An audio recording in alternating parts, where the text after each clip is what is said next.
Good afternoon. You're watching I-24 News, here with the hour's top story.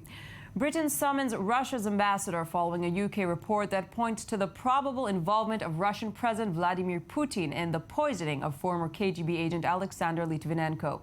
Addressing Parliament hours after the report was announced, British Home Secretary Theresa May said the government would also impose asset freezes on names suspects and that international arrest warrants were in place.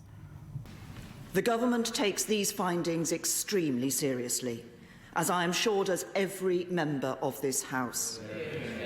We are carefully considering the report's findings in detail and their implications. In particular, the conclusion that the Russian state was probably involved in the murder of Mr. Litvinenko is deeply disturbing. It goes without saying that this was a blatant and unacceptable breach of the most fundamental tenets of international law and of civilized behaviour. But we have to accept this does not come as a surprise.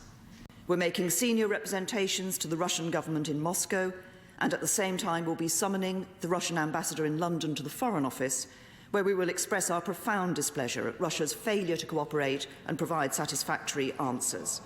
Specifically, we have and will continue to demand that the Russian government account for the role of the FSB in this case. And earlier we were joined from Moscow by journalist Julia Libyova, who discussed the Russian response to the inquiry. We've heard from the Russian Foreign Ministry on Thursday already, who has called this report as biased and not transparent enough, saying that London's handling of the case had clouded bilateral ties. We've heard from the spokeswoman for the Foreign Ministry, Maria Zakharova, and she accused London of politicizing this inquiry and this matter. So certainly what's coming from Moscow is that the case is politically motivated and that it is biased. We haven't heard from the Kremlin yet, but again, Kremlin is likely to reject these accusations because that's what it has been doing up until now.